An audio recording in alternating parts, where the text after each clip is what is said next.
Shang-Chi, or as the movie would like to say, Shang-Chi.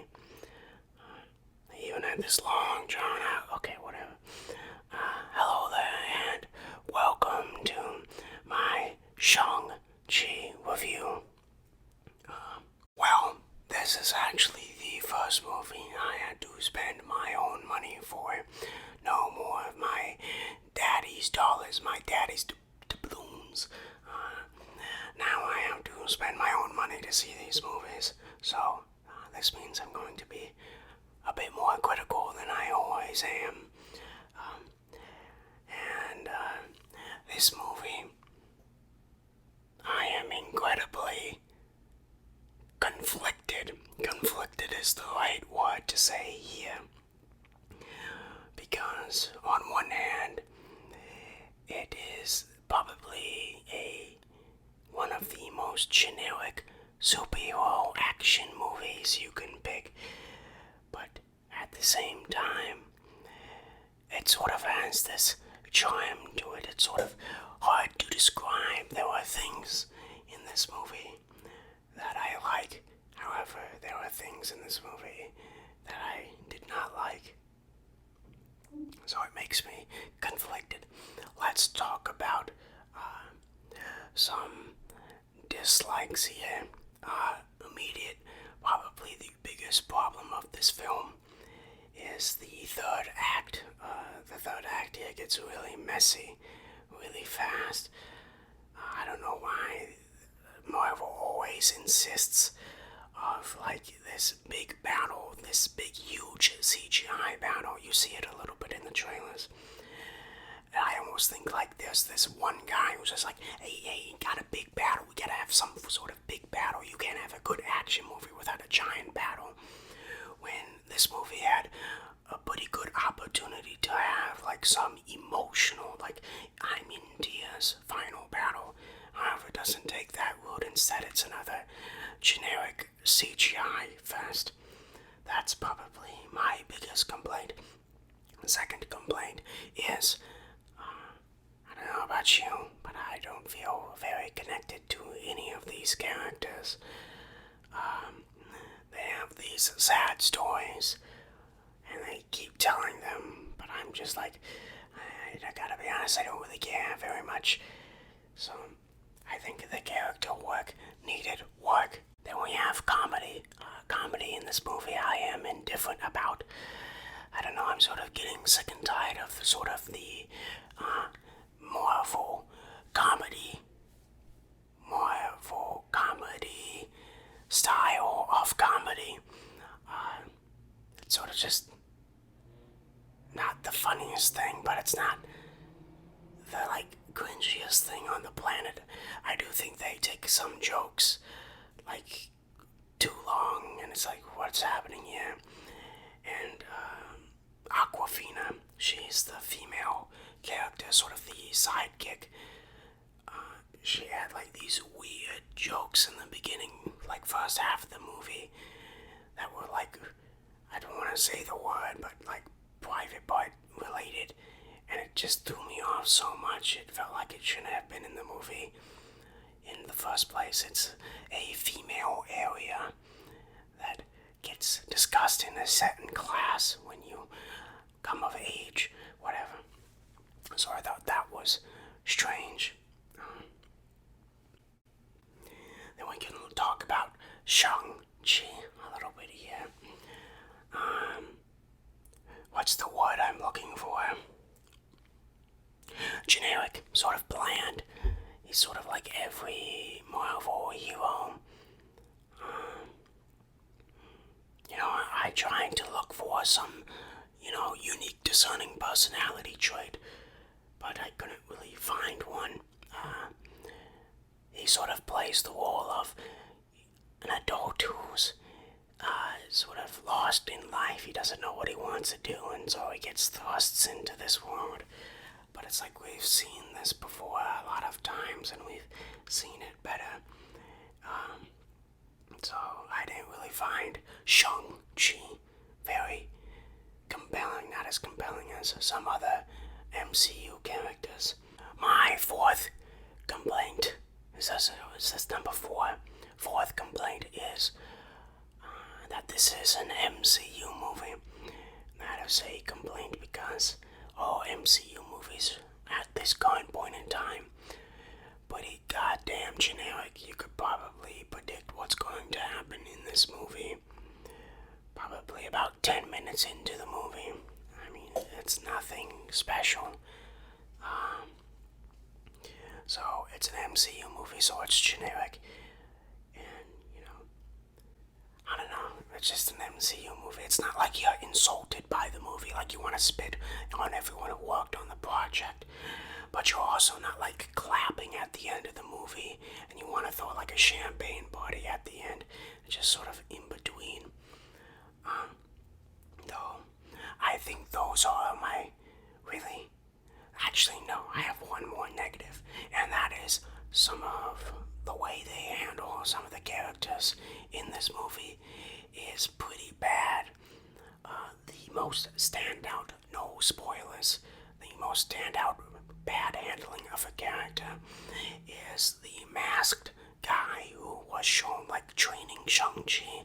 The way they handled that character was absolute garbage trash. Oh my god, I was actually angry by the way they handled that character. I was also sort of angry about how they handled Shang-Chi's sister character. Because, gotta be honest, she kinda didn't really need to be there most of the time, right? I mean, I don't really know what she did in particular to the plot. She was just sort of there.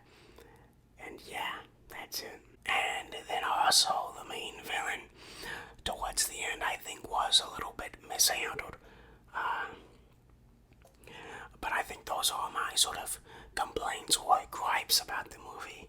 And now we can talk about some of the things that I like in this movie. And probably the best part of this movie is the action. The action here is like nothing we've seen in the MCU. In the MCU, you really just throw a couple punches, a couple kicks, and then that's it. Here we have actual, like, martial arts choreographed fights, which is something new brought to the table. And honestly, even the smallest bit of innovation to the MCU formula is welcome. Because, my god, it's getting old. So I found that incredibly nice. So the action is the best part of this movie, except for the third act. They lose it with the third act, with the CGI stuff. Then, the second, probably best part of this movie, or the part that I liked, was sort of the, I guess you could say, the Asian aesthetic to it.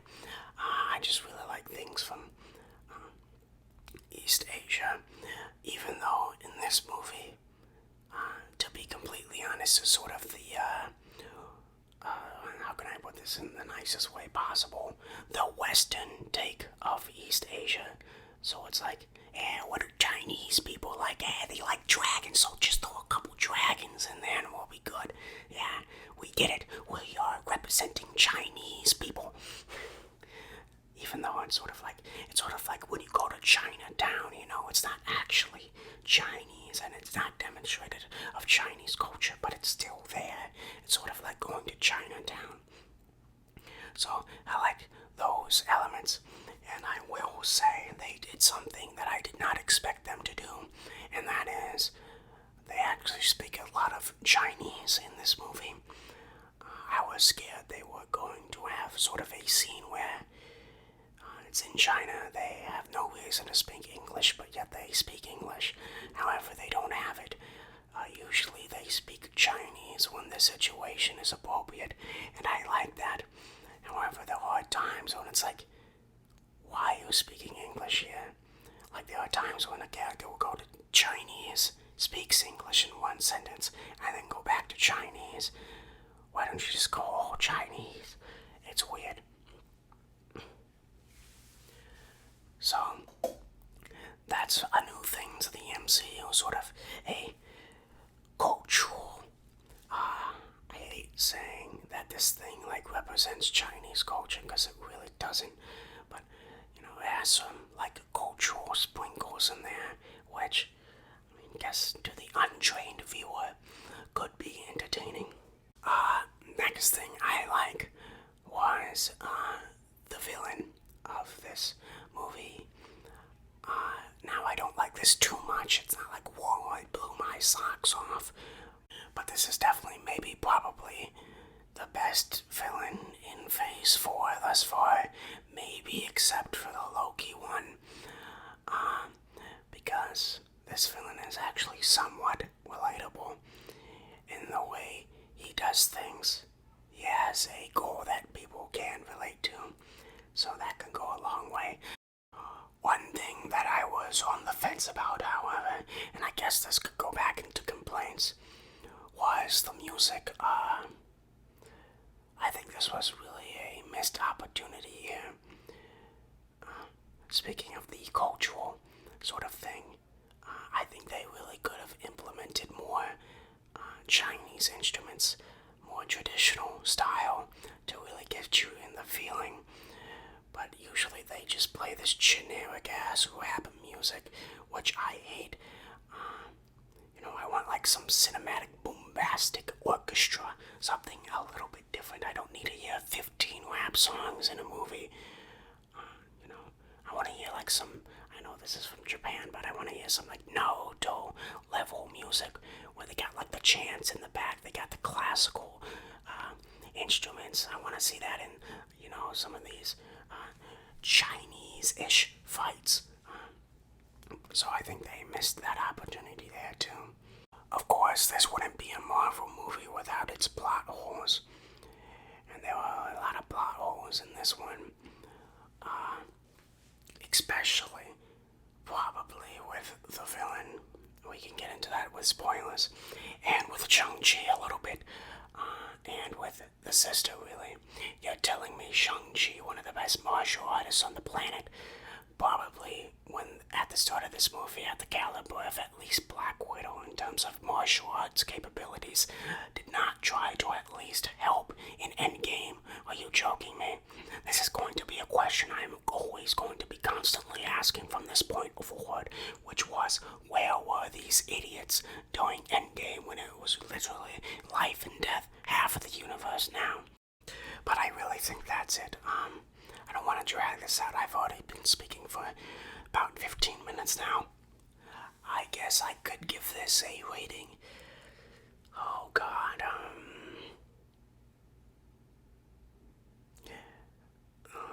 I think I ended up giving Winter Soldier a 6. Because I think it's a little bit better than that. It's not better than Loki. 7 seems too high, though. For now, let's just stick to a 7. It might drop down to a 6. But keep it at a 7 for now. But that was my review of Shang-Chi. I'm going to do some spoilers. Just a little bit. In a few seconds here, so if you haven't seen the movie, you could see it, I guess. I don't know. You do what you want. And I will see you next time. I love you. Continuing on to spoilers in 3, 2, 1, go. Okay, the third act was a complete mess. Basically, the main characters get stepped back by a giant kaiju battle between 2 dragons. Which, it's just dumb. But I guess it was okay. I will say I don't really like how they handled the good dragon in this. In Eastern media, we can say dragons are more seen as these intelligent creatures rather than these destructive ones. And so I think it would have been fun to see sort of that side of dragons in Western media with the good dragon that we see. And then we see the traditional bad dragon on the other side. Let's talk about the mishandling of characters real quick here. They kill the father, which I think is a terrible idea. I'm sick and tired of MCU killing, okay characters that they could use in the future. And I think they kill the father sort of at his halfway point. his daughter. I only really got to say goodbye to Shang-Chi, which is throws the daughter more in the background, which is just disappointing to see. Also, I think it would have been nice to see his father, Shang-Chi's father, have a redemption arc, since he did have good intentions. He just wanted to save his wife, but he was just misguided. So I thought it would have been cool to get some sort of redemption arc, and then he gives it to Shang-Chi, knowing sort of that he wants to just do what he wants now. I don't know. I just think the way that was handled was bad. Speaking of bad, the Masked Man just dies. He just dies like a side character. I mean, it was just the worst thing. Man, MCU really has issues with their handling of their characters and their way they want them to go. It's just god awful. So he just dies like a side character. His soul gets ripped out. We can get into a little bit of a big plot hole here. So, Mandarin, the bad guy, the father of Shang-Chi, he was sort of this tyrannical leader from ancient China, I think, who managed to get the 10 rings and basically granted him immortality and extreme powers with the 10 rings. And so he decided that this power was not enough and he wanted more. So let me propose this question to perhaps the Marvel Cinematic Universe team. If the Mandarin wanted power so much,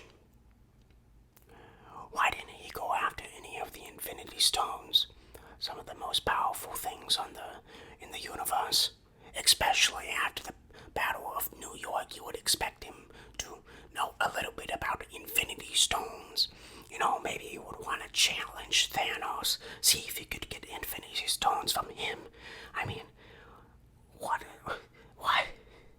I mean, it makes no sense to me. In the final battle between Shang-Chi and his father, there was a moment where I did not understand what was happening. Shang-Chi managed to get like 5 of the rings, and so he gained control of 5 of the rings, but it's like, how did he do that? Could anyone just do that? Like, oh, these 5 rings are mine now. I don't understand how. Like, could anyone just grab the rings? Like, it's just felt weird, and then he got the later 5 just by doing nothing. I don't know what was going on with that.